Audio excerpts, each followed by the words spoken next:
Vous connaissez que c'est la lumière luciférienne, évidemment. M. George Bush fait partie d'une société qu'on appelle Skull and Bones Society, avec des initiations très particulières. Et il fait également partie des Bilderberger, de la franc-maçonnerie internationale. Ce sont nos hommes politiques qui sont là, ainsi que M. Bill Clinton, qui est membre de la franc-maçonnerie internationale et qui est membre des Bilderberger. Et il y a un événement plus spécial, c'est que le 31 décembre 1999, ces hommes dans la pyramide de Giza vont avoir un grand party. Et si vous voulez aller au party, ça coûte 10 000 $ par personne. Le petit roi de la Jordanie, par exemple, est invité, puis il a déjà payé ses dus. Puis il y a beaucoup d'autres grands personnages de notre monde qui y seront. Mais il va y avoir un événement spécial, c'est qu'un satellite a déjà quitté notre planète en 1994 avec à bord une bombe de 42 livres, une bombe au plutonium. Et cette bombe est supposée exploser à minuit précise. Et elle est supposée de briser une partie de la planète Jupiter. La Bible nous parle d'étoiles qui tombent du ciel au début des tribulations. Est-ce que ce sera Dieu qui le fera ou les hommes? Vous n'avez pas l'impression que la colère de Dieu commence en même temps que les hommes, eux, veulent détruire cette planète pour vraiment justifier leur position en haute stature de la tour de Babel? Maintenant, les ordres exécutifs. Eh bien, que sont les ordres exécutifs? Ce sont des lois établies par les présidents des États-Unis, sans passer par le Sénat ou le Congrès. Ils sont anticonstitutionnels, ils sont des actes de trahison.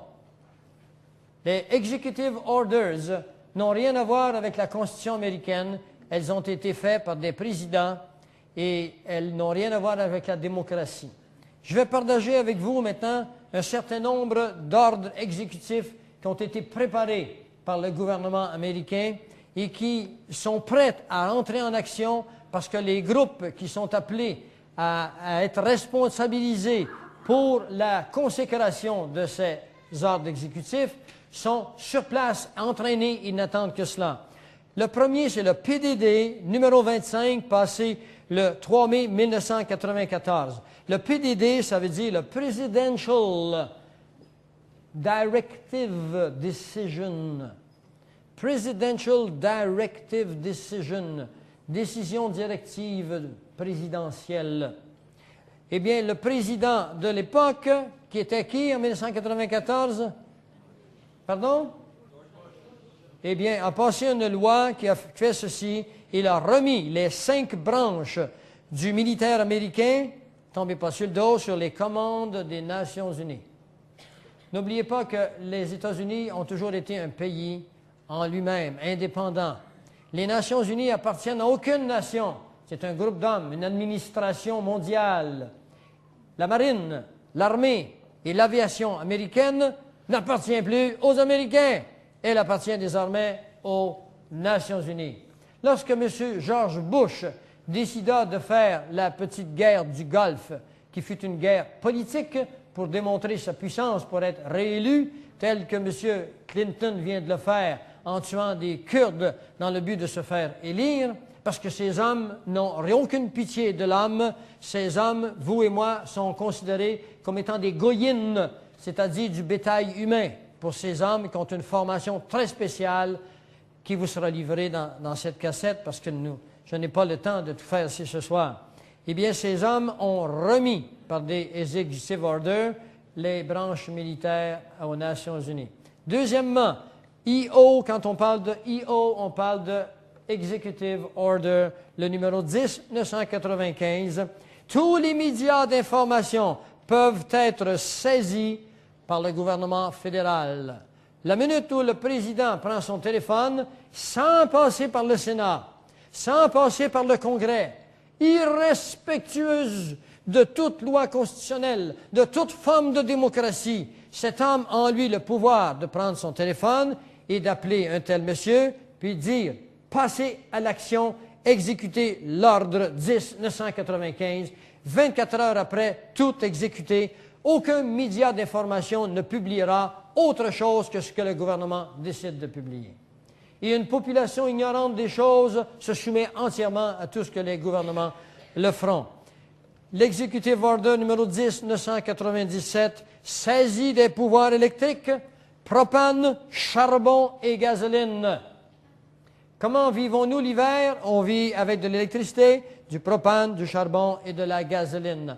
Dans son livre qui s'appelle « Corruption in Canada », écrit par Robert O'Driscoll, professeur d'anglais, professeur de littérature anglaise à l'Université de Toronto, il est mentionné dans ce livre qu'on a préparé 5 mois de disette parfaite dans la province de Québec dans le but d'amener la population à signer des accords avec les gouvernements qui sont présents à ce moment-là. Robert O'Driscoll a écrit plus de 15 classiques. Il est connu dans une vingtaine d'universités mondiales. Et depuis que Robert O'Driscoll écrira ce livre, qui s'appelle « Corruption in Canada », « The Coming of the New World Order », il doit maintenant se cacher et changer d'endroit à tous les 6 mois. Un homme connu sur notre map. Je fais la même chose que lui actuellement, mais ils ne me connaissent pas.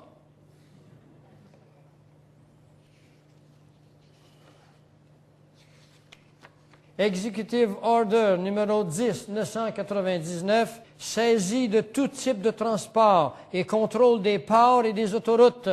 Comment recevons-nous le grain qui fait votre farine? Par les ports. Comment est-ce que vous recevez les légumes et les fruits l'hiver? Par les grandes routes.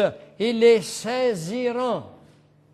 Ils mettront fin à ce qu'on peut appeler l'ordre commercial d'une société. Executive Order numéro 10-998 saisit de toute ressource alimentaire, saisit des fermes et des équipements de ferme. Executive Order numéro 11000 saisit de tous travaux civils pour être placés sous la supervision fédérale. Ce sont eux qui décideront de la quantité de la production.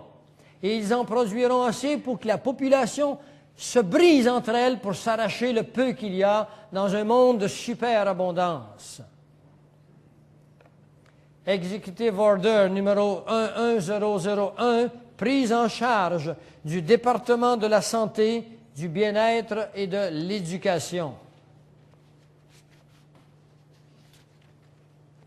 Pour ce qui est du département de l'éducation, on a déjà préparé un certain nombre d'articles.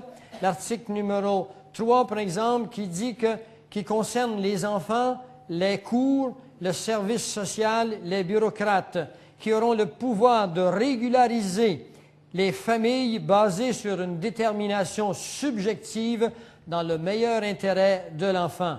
Ce transfert de responsabilité du jugement parental ou de ceux qui prennent la décision pour la famille jusqu'à l'État et ultimement vers les Nations unies.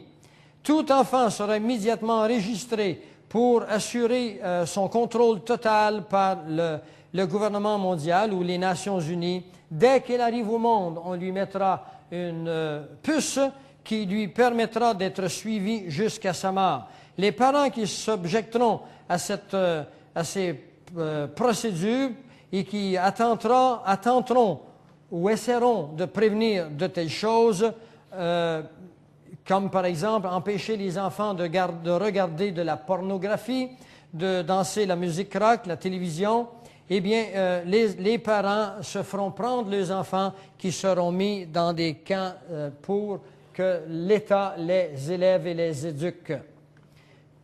Vous devez comprendre que quand le Seigneur dit qu'il y aura une détresse dans le monde telle que l'humanité n'en a jamais connue, il savait de quoi il parlait. Savez-vous pourquoi il savait de quoi il parlait? Parce qu'il était déjà là. Savez-vous comment il était déjà là? Parce que Dieu est omniprésent. Dieu peut vivre dans le temps et il peut également vivre hors du temps. Ce sont des dimensions qui échappent à notre intellect. N'essayez pas de faire des hypothèses sur le temps et sur Dieu. Vous perdez votre temps.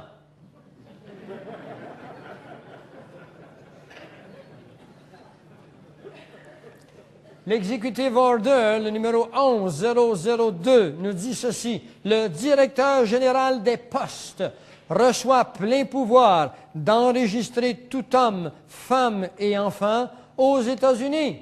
Et cela, mes amis, cet Executive Order numéro 11002 attend l'approbation de M. Clinton dès qu'il sera réélu. Je voudrais que vous sachiez que les postes américaines ont déclaré qu'ils ont la possibilité d'enregistrer 100 millions d'Américains dans les 3 mois qui suivront cette approbation. 100 millions d'Américains recevront une belle petite carte jaune par la malle et ils pourront ainsi ne plus jamais être capables d'acheter ou de vendre sans cette petite carte. Ça vous fait penser à quelque chose? L'Executive Order numéro 11003 saisit des aéroports et des avions. Vous avez beau dire, ah, j'ai un petit avion, mais j'ai un petit Piper. En arrière, j'y mets mes bagages, avec ma femme, puis on s'en va dans mon camp là-bas, là, en haut des passes. Vous ne pourrez pas décoller de votre aéroport. Parce qu'ils ne vous le diront pas, ils ne vous appelleront pas, vous autres pouvez vous dire, dans 24 heures, on passe l'Executive Order. Ils vont arriver avec des officiers sur place, et puis il n'y a pas un avion qui décolle, à moins d'avoir une carte spéciale. Executive Order numéro 11004, autorisation de mobiliser les populations d'une localité à une autre. Et ça, vous l'aimez, votre petite maison, vous venez justement de mettre une peinture fraîche, vous avez changé vos fenêtres, et que vous êtes bien dans votre petit sous-sol depuis que votre mari s'est décidé de se lever les manches, puis a fini le sous-sol, vous êtes acheté un petit poêle à combustion lente. Hein? Et que c'est plaisant d'être chez nous. Bien, il est trop tard, parce que vous êtes de trop dans cette région et vous prenez trop de place. Nous vous publierons ou nous vous ferons connaître dans des conférences ultérieures à celle-ci. Nous vous montrerons comment, par le traité de diversité biologique, le gouvernement américain a planifié d'évacuer des millions de personnes, des populations aux États-Unis, de les amener vers les côtes de l'Est ou de l'Ouest, de les exproprier afin de permettre à la forêt de retrouver ce qu'elle était avant que l'homme arrive. Parce qu'ils ont décidé que l'homme était un animal qui a été un succès trop pressant dans notre biologie et que l'homme a réussi à tuer trop d'hirondelles et trop de fourmis. Et là, il faut maintenant se débarrasser de l'homme pour que la nature retrouve avec des immenses parcs, des parcs biologiques. Et n'allez pas croire que vous aurez accès pour aller prendre du repos les fins de semaine dans ces parcs. Si vous y êtes vu, les officiers qui le gardent ont eu reçu des ordres de vous tirer à volonté à portée de la vue. Parce que c'est ainsi que ça va se passer. Et nous aurons très prochainement les photos de la plupart des États américains avec l'aménagement fait par des hommes compétents en la matière sous les ordres des Nations unies. On en a déjà quelques-uns, on en a fait venir d'autres et on s'attendait à les avoir avant de venir ici ce soir, mais ce que je vous dis, ce n'est pas des farces. Je ne suis pas venu ici pour vous conter des histoires. Si vous croyez à la parole de Dieu, vous ne devriez pas être surpris. La Bible nous dit qu'il y aura des détresses telles que l'humanité n'en a jamais connues. Avez-vous connu les détresses de l'humanité dans le passé? Avez-vous déjà connu des milliers d'hommes à la file indienne qui s'en vont dans la neige à moins 30 avec des fusils pour aller tuer quelqu'un qu'ils ne connaissent pas, qui n'haïssent pas sous les ordres de quelqu'un puis qui tombe dans la neige parce qu'ils ont les pieds gelés, parce qu'ils ont les mains gelées ou les yeux le gèlent sur place puis qu'on ne s'en occupe pas? Eh bien, c'est les guerres. Avez-vous déjà connu des familles où les enfants se retrouvent dans la rue et ne verront plus jamais leurs parents? La maison est brûlée. C'est la guerre. C'est l'histoire de l'humanité. Dieu ne nous parle pas de ces guerres ou de ces détresses comme critères. Il nous dit des détresses comme l'humanité n'en a jamais connues. Alors, je ne vous conseille pas d'être ici à ce moment-là. Je vous conseillerais de prendre l'ascenseur. Et pour ceux qui sont ici pour la première fois ce soir, je vous indiquerai la porte de l'ascenseur. Mais il faut que vous me donniez